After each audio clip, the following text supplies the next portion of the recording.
Gopi Jana Ballabha Giri Varadari Jaya Gopi Jana Ballabha Giri Varadari Yashodanandana Brajajana Ranjana Yashodanandana Vrajajana Ranjana Yashodanandana Vrajajana Ranjana Yashodanandana Vrajajana Ranjana Yamuna Tira Banachari Tira Banachari Yamuna Tira Banachari Muna Tira Banachari Jaya Radha Madhava Kunja Bihari Jaya Radha Madhava Kunja Bihari Jaya Radha Madhava Kunja Bihari Jaya Radha Madhava Kunja Bihari Hare Krishna, Hare Krishna, Krishna Krishna, Hare Hare, Hare Rama, Hare Rama, Rama Rama, Hare Hare, Hare Krishna, Hare Krishna, Krishna Krishna, Hare Hare, Hare Rama, Hare Rama, Rama Rama, Hare Hare, Hare Krishna, Hare Krishna, Krishna Krishna, Hare Hare, Hare Rama, Hare Rama, Rama Rama, Hare Hare, Hare Krishna, Hare Krishna, Krishna Krishna, Hare Hare, Hare Rama, Hare Rama, Rama Rama, Hare Rama. Jaya Radha Gopinath, Radha Gopinath, Radhe Radha Gopinath, Radha Gopinath, Radhe Jaya Gopinath, Jaya Gopinath, Jaya Gopinath, Jaya Gopinath, Gopinath, Jaya Gopinath, Jaya Gopinath, Jaya Gopinath, Jaya Goranita, Jaya Goranita, Jaya Goranita, Jaya Goranita, Jaya Goranita, Jaya Goranita, Jaya Goranita, Jaya Goranita, Prabhupada, Prabhupada, Prabhupada, Srila Prabhupada, Jaya Jaya Prabhupada, Prabhupada, Prabhupada, Srila Prabhupada.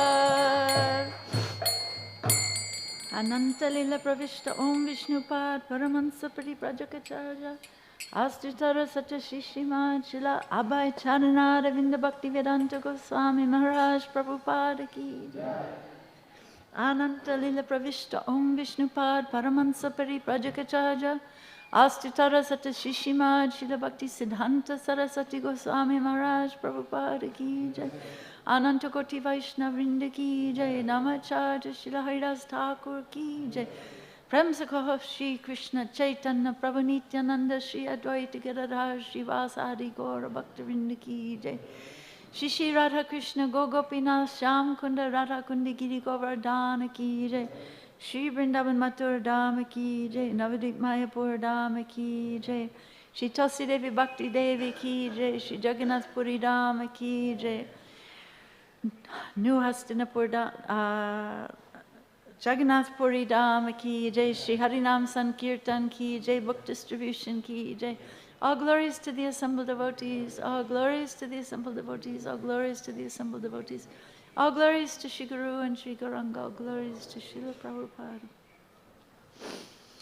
Om Namo Bhagavate Vasudevaya. Om Namo Bhagavate Vasudevaya. Om Namo Bhagavate Vasudevaya. Om Namo Bhagavate Vasudevaya. Narayanam Namaskritya Narayanam Namaskritya Naram Chaiva Narottamam Naram Chaiva Narottamam Divyam Saraswatim Vyasam Vim Saraswatim Vyas Tato Jayam Mudirayet Jayam Mudirayet Nasta Prayeshu Abhadreshu Abhadreshu Nityam Bhagavata Sevaya Nityam Bhagavata Sevaya Bhagavati Uttama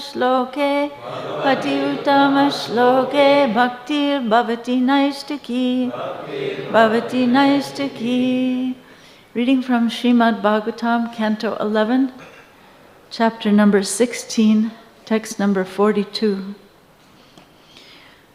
Vacham vachamano yachcha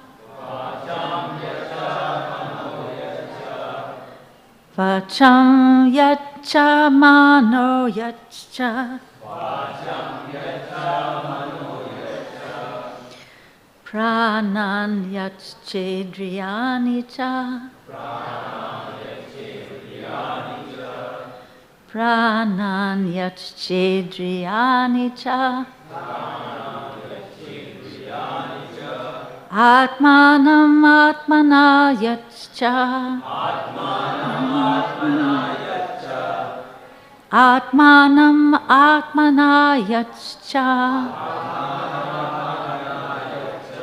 Na bhuya kalpasedvane Bhuya kalpasedvane Na bhuya kalpasedvane Bhuya kalpasedvane Vacham yachcha mano yachcha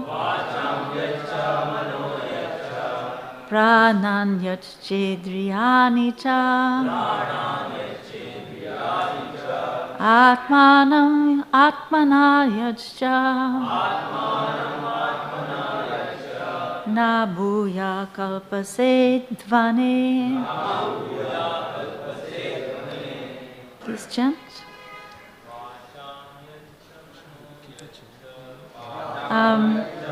Maybe that would be good. Nanyachchidijanita Atmanam atmana yachcha Nabhuya kalpasedvane Cham yachcha mayo yachcha Pranan yachchidriyani cha Atmanam Atmana Yajcha Bhuya Kalpase Dvane. So then is there a table?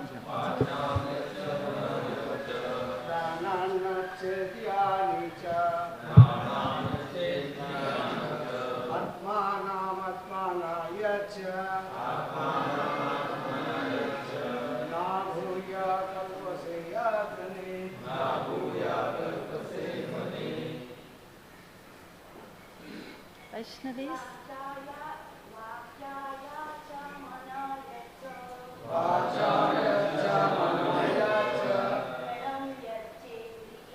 They are looking for the table. Oh, it's okay then.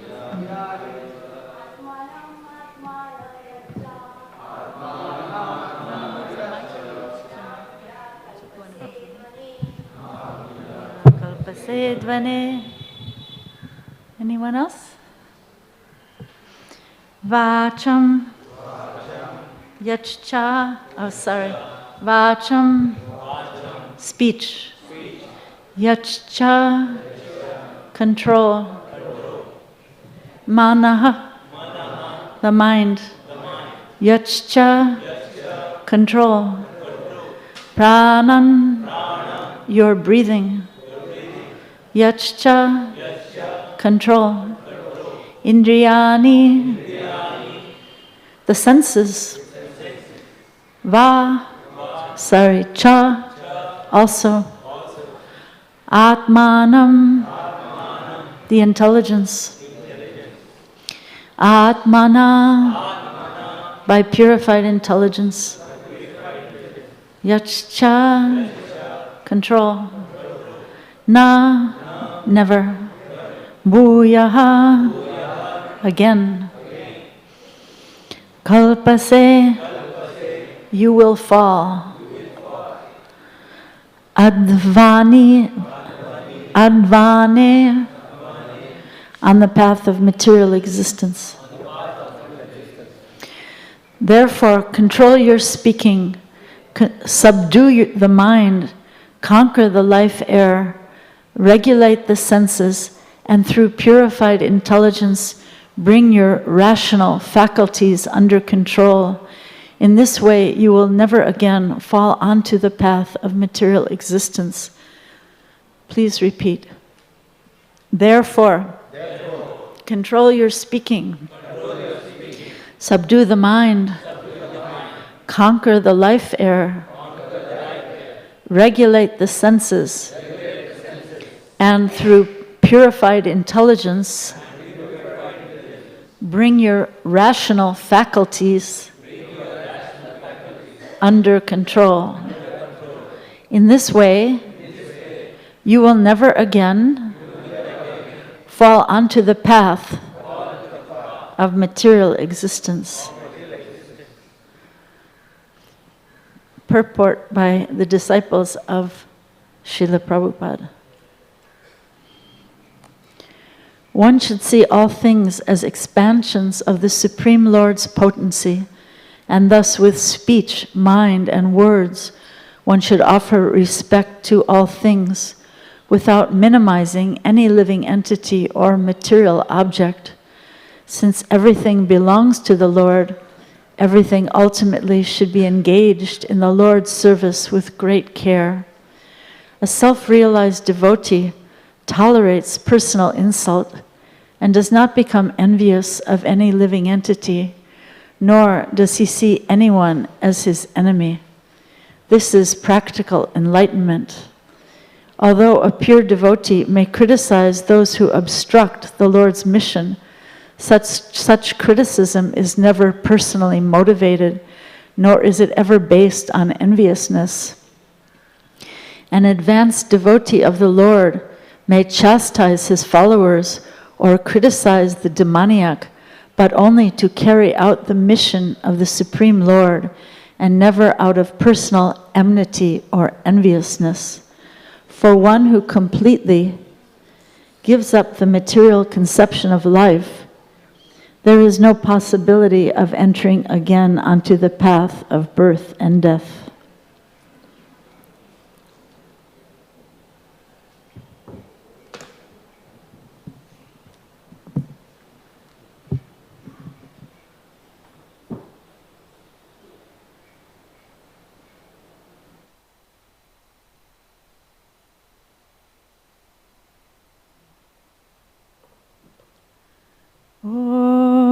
Ajnana-timirandasya Gyananjana salakaya Chaksun milatam yena tasmai Shri Gurave namaha Shri Chaitanya manobhistam stapitam yena bhutale Sayam rupa kadamayam dadati sapadantikam Mukham karoti vachalam pangolangayate girim Yat kripastamaham vande Shri Gurundinataranam Nama Om Vishnu Padaya Krishna Prestaya Bhutale Srimate Bhakti Vedanta Swamin Iti Namane Namaste Saraswate Deve Gauravani Pracharine Nirvishesha Sunyavadi Paschatya Deshatarine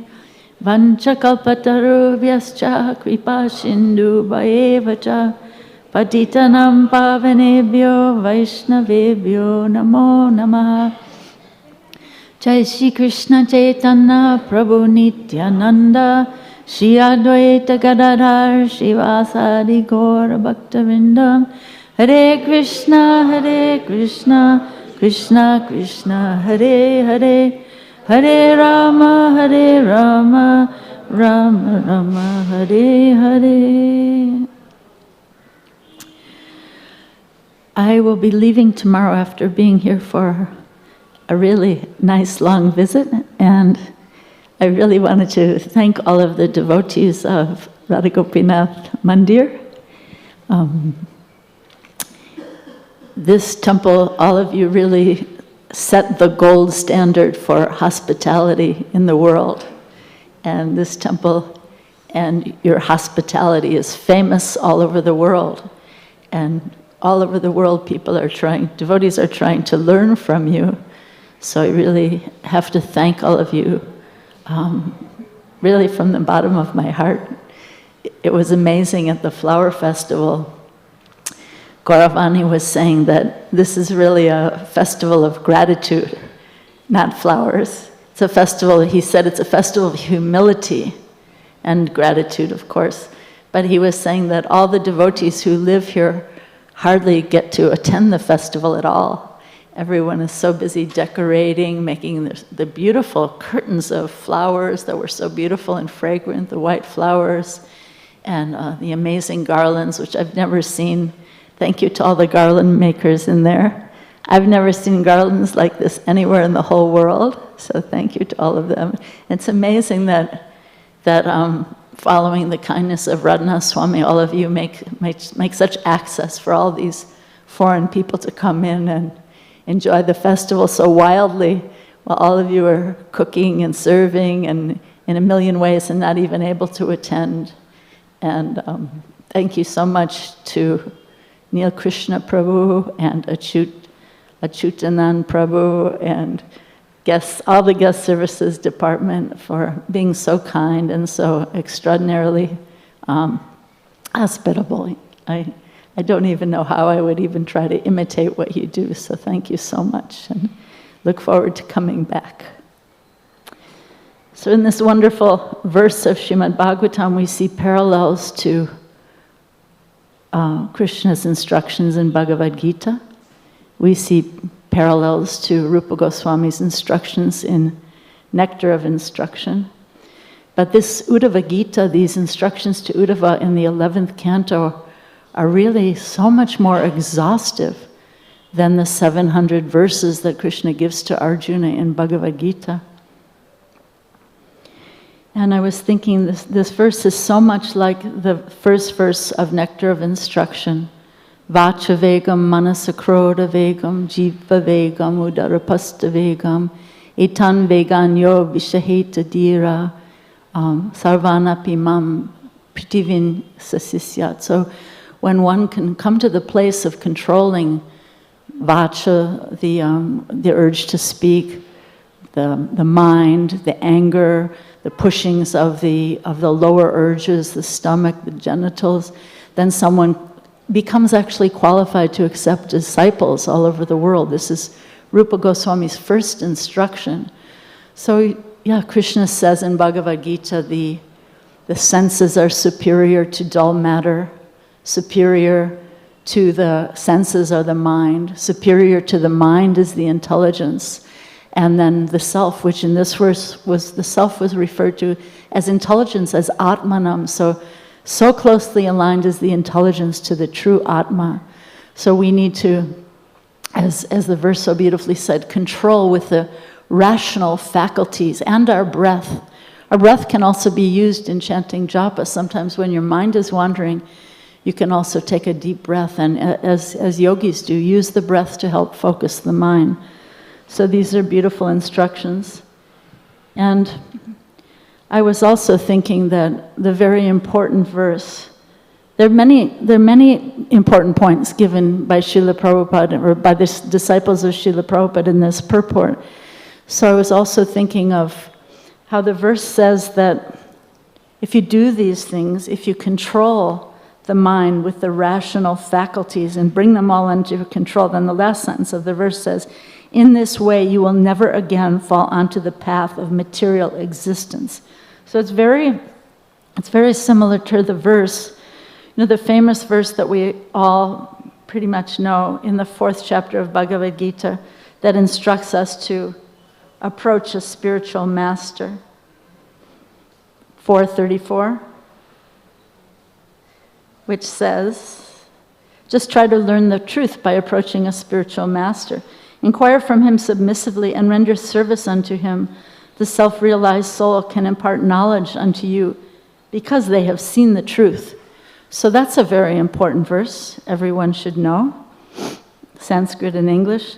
But then the verse that follows that is also just as important because it actually explains to us what is that truth. Okay, so from the self-realized souls, we can learn the truth. Okay, so you might ask, what is the truth?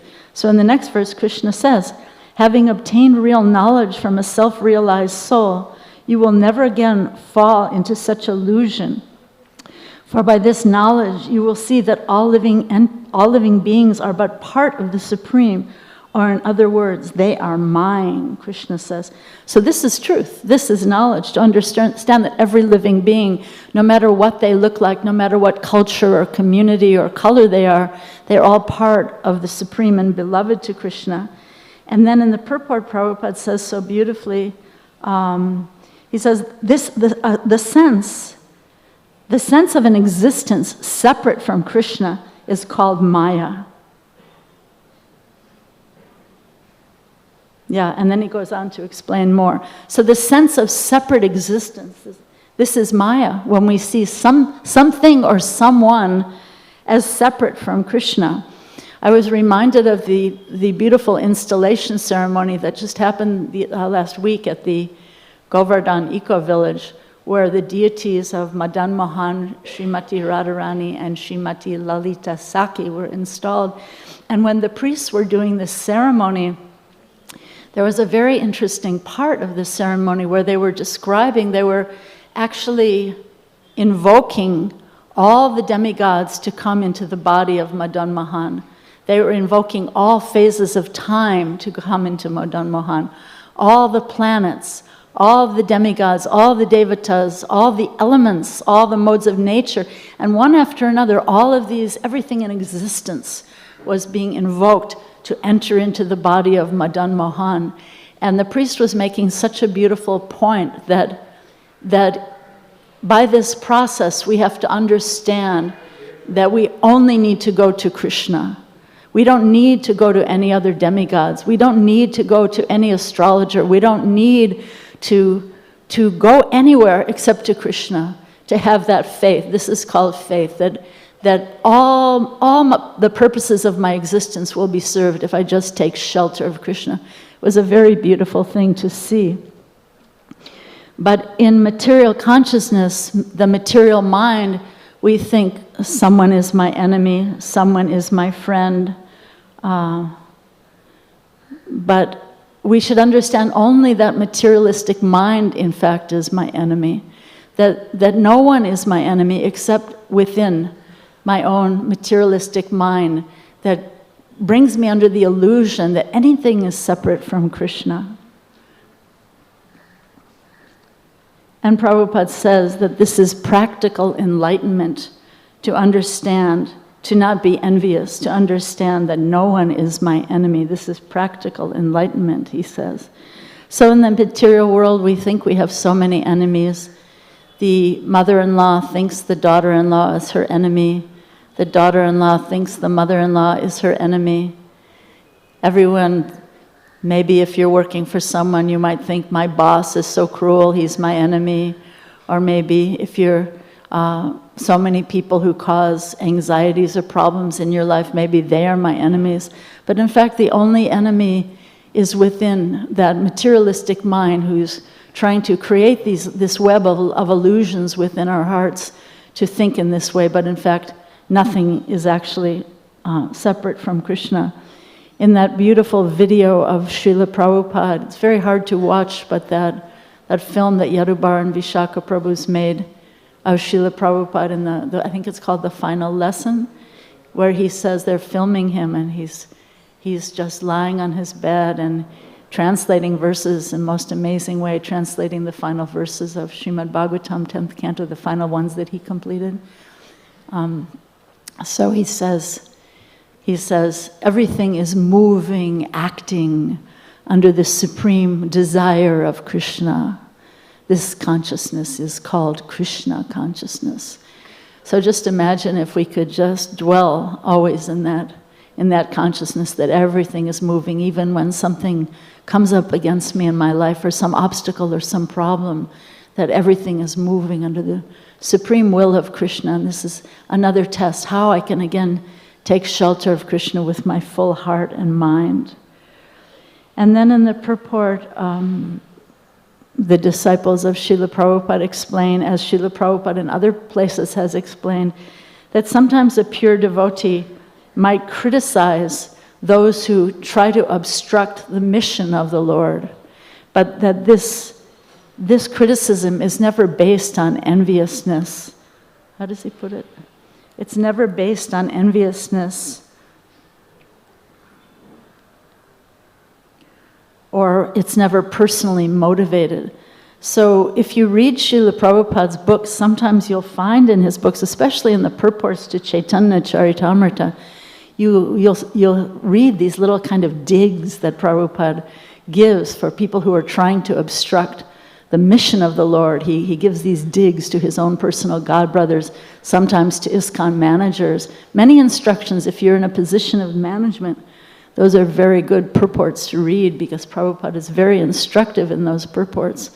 So Srila Prabhupada had great attention to detail, as Radhanath Swami also similarly said, that love means great attention to detail. So Prabhupada was very exacting about things and how things should be done. I remember once in Mayapur, he saw some cobweb or something up in the ceiling, and he's walking with his cane, and all the big managers, sannyasis are following behind him. And he's chastised them. He points up to the cobweb and he said, "Oh, you can only look down, you cannot look up." You know, so exacting, so many instructions in such exacting ways. So, yeah, the pure devotee is always absorbed in Krishna consciousness, and he wants everything to be very super excellent for the service of the Lord.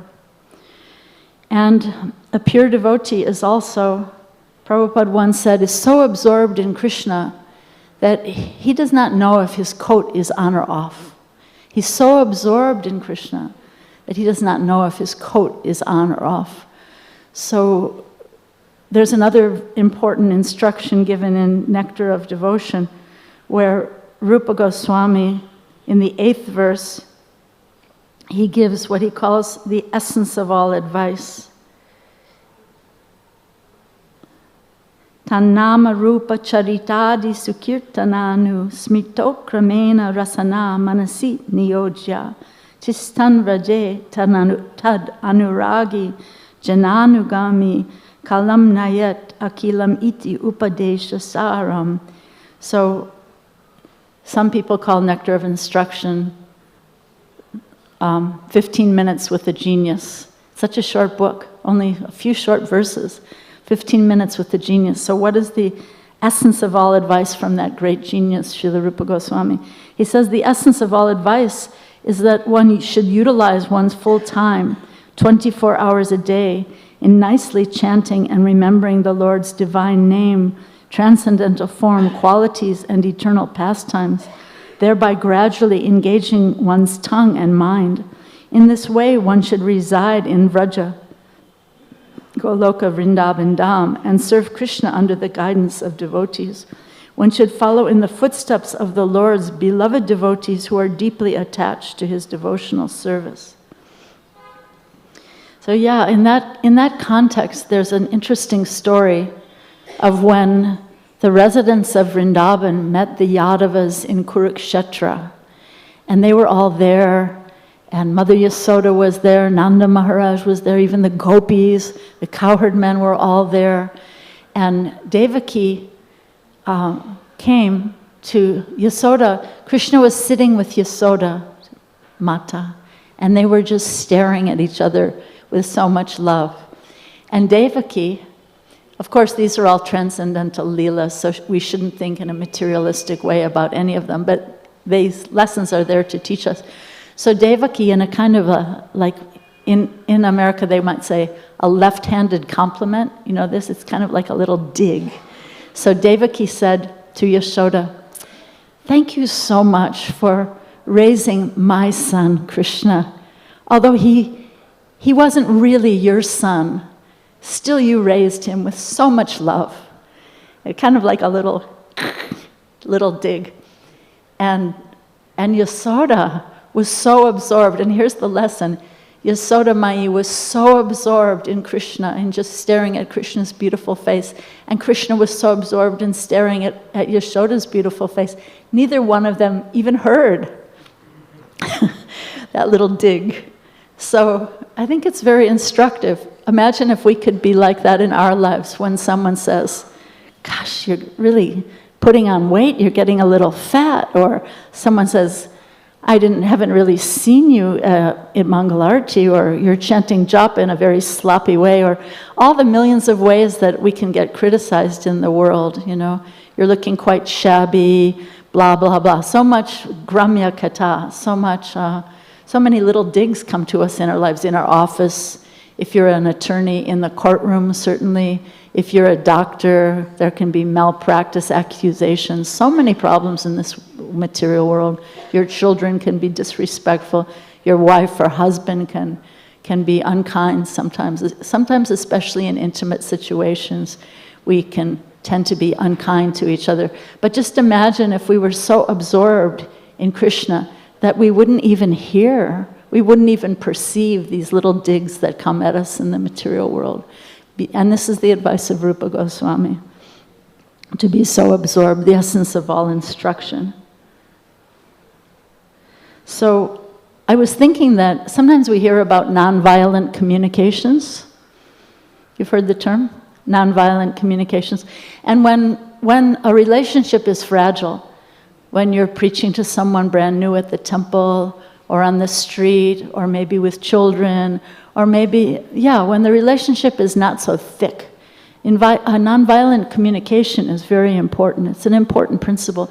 But sometimes we see that when the relationship becomes very thick in love, sometimes we may perceive that the relationship is, the communication, it can even be a little bit violent, right? We see so many stories of chastisements by Srila Prabhupada. Even in the last days, Srila Prabhupada, his godbrothers all came to his room in Vrindavan. Srila Prabhupada was apologizing to them that I have spoken a little strongly.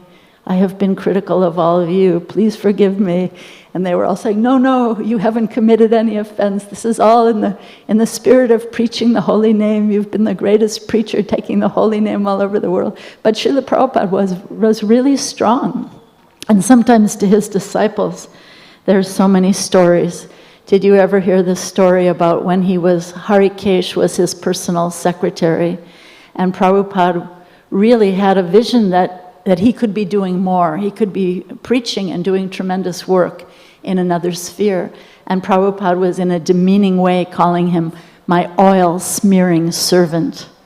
And Harikesh, he was trying to send Harikesh to Russia and to Eastern Europe. And Harikesh was saying, but Prabhupada, what will I eat there? And Prabhupada said, eat meat. Prabhupada said, not to be taken literally, of course. But Prabhupada said, eat meat, you go there. And it was shocking, how extreme the communication was, right? So this is when the love is very, very thick.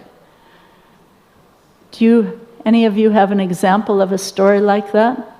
Have you ever been chastised by Radhanath Swami? Any of you want to volunteer a story? Have any of you ever been chastised? I know Gauranga Prabhu, I don't know that he's here, but he gets it a lot. Because the relationship is so thick. He gets it a lot. I heard a story from Govardhaniko village the other day that some Maharaj Radhanath Swami saw some light that was on, some very glaring, disturbing light that was on, that he likes everything to be so nicely done, but there was some kind of terrible glaring light. And he was saying, who put this light here?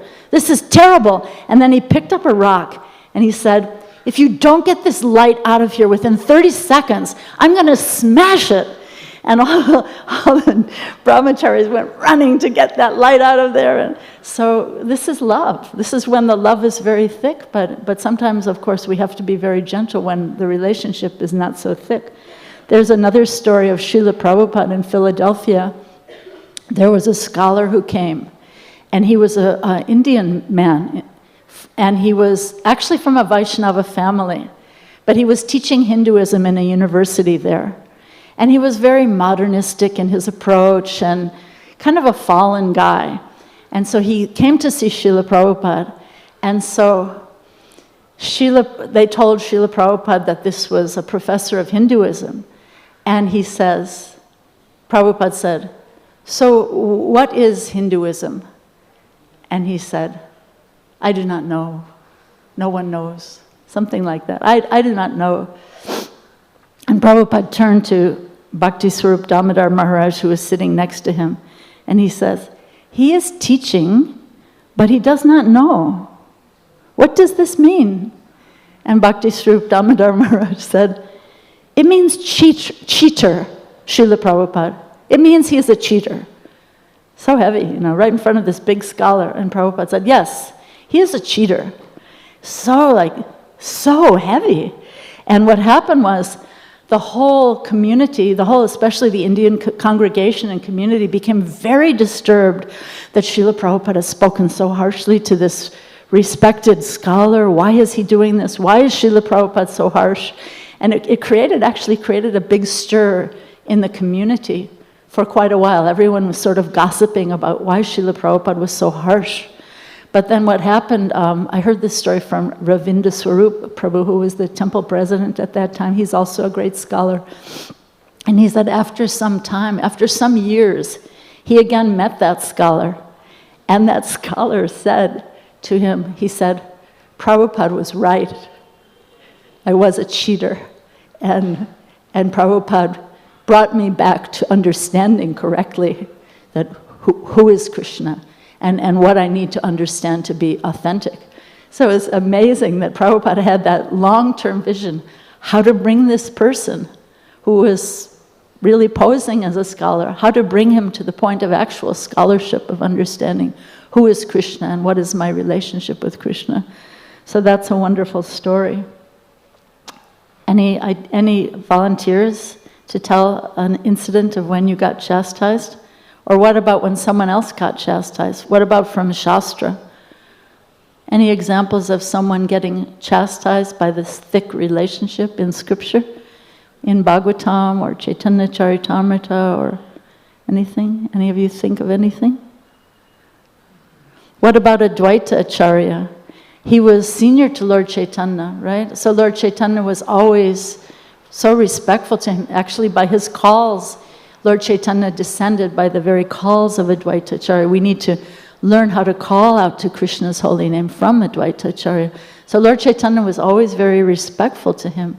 So Advaita Acharya was a little transcendentally envious of the devotees, the other devotees who would get chastised by Lord Chaitanya. So he made a plot, and he started preaching Mayavadi impersonalist philosophy. And Lord Chaitanya became so angry that he just took up a stick and started to chastise Advaita. And Advaita was dancing in ecstasy. Finally, my wish is fulfilled. Lord Chaitanya is chastising me. So such beautiful stories. These are wonderful stories. What about when Krishna was having his dialogue with Rukmini? He was so intense with Rukmini, telling her, you should really find another husband. I'm not really qualified. Nobody really knows where I come from. I'm just a cowherd boy. I'm not really an authentic king. So intense. And Rukmini, she was so beside herself that she eventually just fell over and fainted like a banana tree, right? But the love was so thick that he could speak to her like that. And then she came back in so many ways and defeated his words with transcendental knowledge. What about Radharani and Uddhava, right? Radharani was speaking to Uddhava in Vrindavan in such a harsh way. You are an unreliable servant of an unreliable master.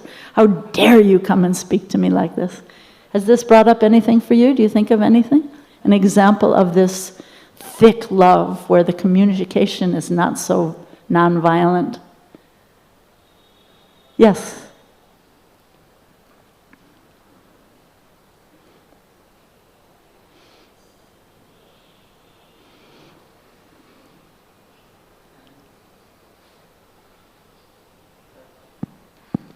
In Chaitanya Charitamrita, Jagdanand Pandit was chastised by the Lord. Lord Chaitanya Mahaprabhu, when he advised Sanatana Goswami to go to Vrindavan. Right. So Lord says, you are fit to be Guru of whole world, fit to be my Guru. How can Jagdanand Pandit, how can Jaga advise you? This upstart, this Jaga, how dare he, right? And of course, their relationship was so thick. He bought some expensive oil to offer to Lord Chaitanya. Lord Chaitanya said, I'm not a materialistic person, I'm a sannyasi.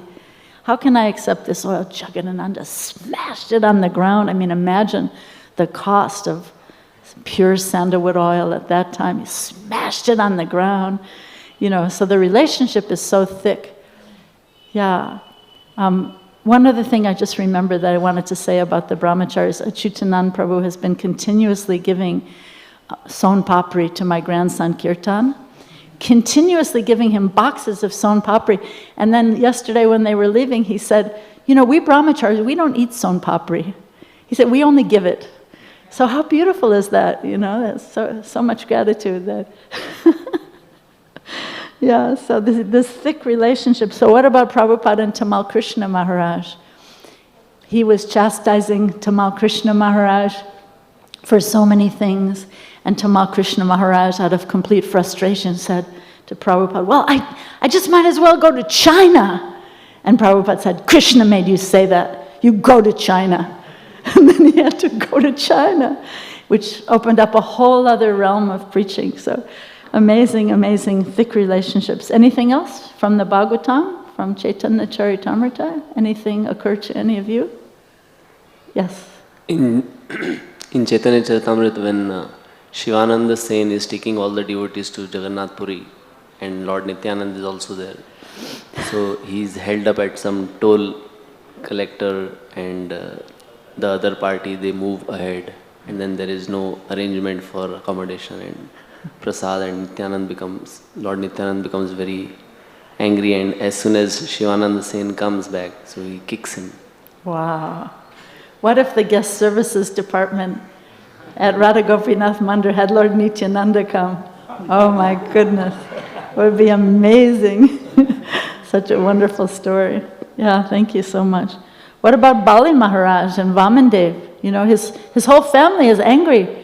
Why are you insulting our brother, our father? This is unheard of.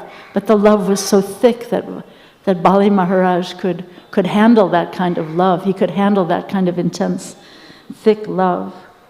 Yeah. So many examples.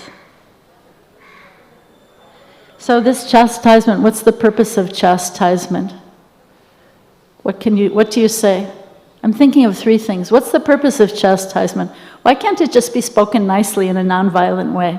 Once I heard Radha Swami being asked by one devotee who was a personal servant to a guru, and she was saying, my guru is really kind of violent in his communications with me, and it's really tough, and I'm suffering a lot. And Radha Swami gave us such a beautiful explanation of this very point, of how sometimes when the love is very thick, the guru might not be so non-violent. So what's the purpose of chastisement? Anybody have an idea? Why? Why chastisement? To correct, of course. Anybody else? Yes?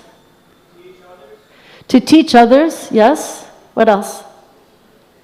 To teach that person and to teach others, yes. Show the greatness of the person who takes the chastisement. Beautiful. How much affection is there, because the teacher is overstepping the formal etiquette of the relationship and going beyond.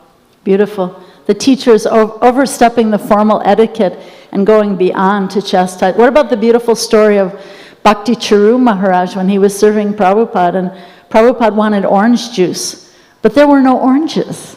So Bhakti Charu Maharaj, he had to go to the bazaar to get the oranges. He had to come back and squeeze them, and finally he comes back with the orange juice, and Prabhupada, the love was so thick that Prabhupada said, I don't even want your orange juice. Get it out of here. And he was rejecting it. Don't give me that orange juice. And Bhakti Charu Maharaj, again, the example is so sublime.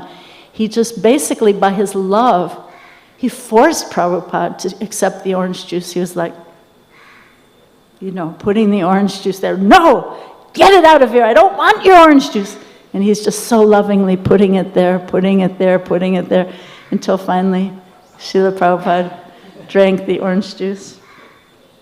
There's another story about a devotee named Kartikeya. He was a very sweet devotee, and he was serving Prabhupada as his personal servant at one time in Los Angeles, and he thought, wouldn't it be yummy to make halava out of wheat germ? Do you have wheat germ in India?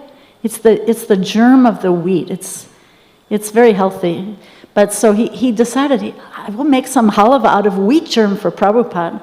And so he made this halava. He thought it was going to be really delicious. And he brought it to Prabhupada, and Prabhupada just completely rejected it. What is this you've concocted?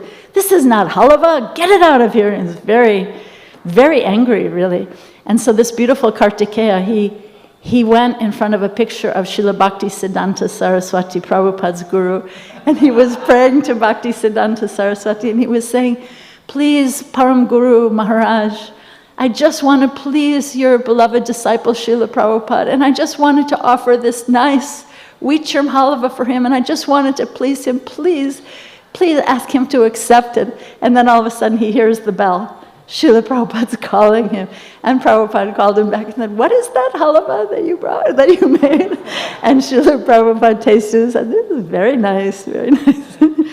So these stories are so beautiful. There's one more story I wanted to share with you.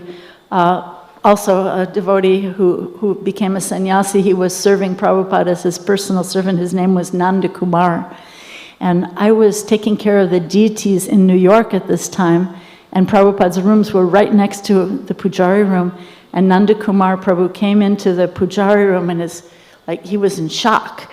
And he said, Prabhupada just said the most amazing thing to me. I said, what? And so he said, Prabhupada just told him, he said, Prabhupada said, you are much too creative to be a good servant. You should go do business. And I was thinking, whoa, business. I didn't think business was creative, but now I understand, after myself doing business for 25 years, I understand how business is very creative. But Prabhupada was saying he was making too many things up. He wasn't just following the instructions. Like the servant is supposed to bring milk, it's supposed to be hot, not so hot that it's impossible, but possible. All those instructions. So he found that Nanda Kumar Prabhu was too creative. He had too much imagination to be a good servant. So he said, you should go do business. Isn't that interesting? So sometimes the spiritual master might chastise to bring down someone's pride. So many stories about that. Lord Indra, Lord Brahma, so many stories to bring down pride. Sometimes the servant is concocting ideas, sometimes to bring down these imaginary concoctions that the servant the spiritual master asks for water, the servant brings milk. Those kinds of things when this person is being served in a way they don't want to be served. And also the third example that comes to mind is like the example of Harikesh Prabhu when the spiritual master has another idea of service in mind for this disciple. I remember one devotee in America, he was fluent in Russian and he wanted to go to Russia to preach, but he was one of the BBT artists. He was a very talented painter. And he said, Prabhupada, I want to go to Russia to preach. And Prabhupada was so disinterested. Prabhupada was always preach, preach, preach, preach, right? But this devotee, Prabhupada's totally disinterested. And he said, the work you are doing is preaching, the painting. He said, preaching means to glorify Krishna. So that's what you are doing, you are preaching. So he was, even though he was fluent in Russian language, he was refusing because Prabhupada had some other idea of how he could serve, right? So, yeah, I want to leave some time for questions. There's so many stories. Let me just tell one other one that's so cute that I heard this on. Sometimes if you listen to these morning walk conversations or room conversations, there's so many sweet exchanges with Prabhupada. So I was listening to this conversation. They're coming back from the walk in Vrindavan, and Akshayananda Maharaj, who is the temple president in Vrindavan, is telling Prabhupada, we finally found a really good night guard, Prabhupada. He's going to make sure that the bell rings on time. He's really, really good, Prabhupada. We found him. Finally, we found the right person. And they're walking up to the mandir, and he's glorifying this person they found, and they come up, and then you hear a minute of silence, and Srila Prabhupada goes, another village idiot. Another village idiot, Prabhupada says. Amazing. And then I just want to give one more example. This one's also really good. So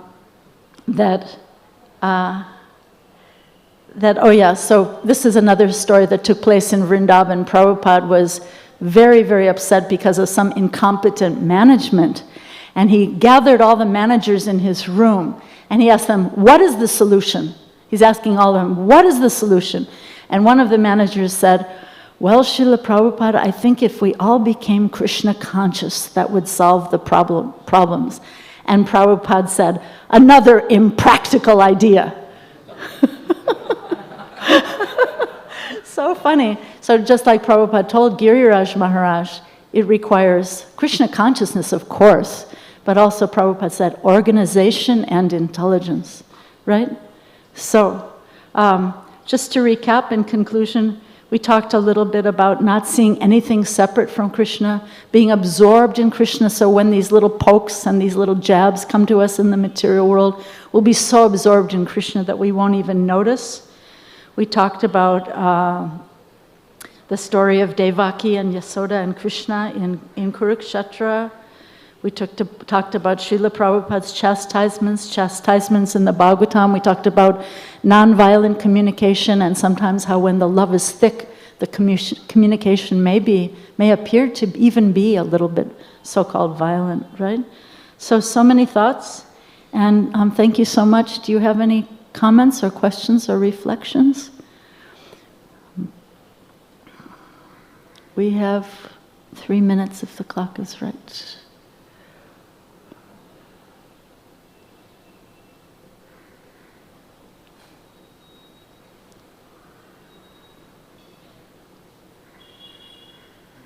Yes, from guest services. Thank you very much for your kind association. Very inspiring class. I was thinking if chastisement comes not through any thick relationship, then what should be our mood when we receive chastisement? I don't think I understand the question. If you receive chastisement from who? Other than, someone in authority. Authority. With whom we have good relationship. Other than that. Someone who maybe you don't have such a good relationship with? That's a great question. Thank you very much. Well, if we're in a situation of thick love with Krishna, then we can really come to the place of understanding that everything is coming from Krishna. Just like Srila Prabhupada was told by an ordinary librarian once, don't print magazines, print books. People throw magazines away, but books they will keep. So Prabhupada took that instruction very seriously. It wasn't a chastisement. But even a chastisement, sometimes, if we're in that thick relationship with Krishna, we can take even chastisements that come from other places to be coming from Krishna. That's a very high degree of humility. I think it's a very important step to come to. When even a man on the street, what about the story of Radha Swami? He was sitting in the Delhi airport, and the quite proud environmental minister of the Indian government, Maneka Gandhi, she wanted to speak to him, and she said to him, really, she was a stranger, right? And she said to him, she asked permission to come and speak with him. He said, of course. And she said, what are you useless swamis doing for the environment? All you do is pray all day. What are you really doing for the environment? So, wow, that's a really kind of a slap in the face. So Radha Swami, because of his high consciousness, and he sees everything is coming from Krishna, he explained to her in a very profound way, which I'll tell afterwards, but then that was an inspiration to create Govardhan Eco Village. So look how seriously he took that chastisement coming from a stranger. And then the way he answered her in the moment was also very profound. He said, if we don't clean up the internal ecology of our hearts, then no matter how many mountains, how many rivers, how many oceans we clean, it will all just go right back to where it was, because our hearts are filled with greed and lust and overaccumulation. And no matter what we do, it will just go back to the state where it was if we don't clean the internal environment of the heart, which is such a profound instruction. But then he didn't just stop there. Then he went on to create Govardhan Eco Village. So this is high consciousness. It's not, sometimes we can't imitate it. Sometimes it really hurts our hearts. You go out to distribute books and someone says, you useless bum, why don't you get a job? You're so useless. You have to be a brahmachari living in an ashram because you couldn't get a job anywhere. Wow, that really hurts. But to take it in such a humble way, and thank you, sir, I will accept your instruction and try to become more humble. But would you just consider for one moment taking a look at one of these beautiful Srimad Bhagavatams given by Srila Prabhupada and Lord Krishna? Any other thoughts or questions? Reflections or questions? That was such a good question. Thank you. So the time is up. Thank you all so very much. Hare Krishna.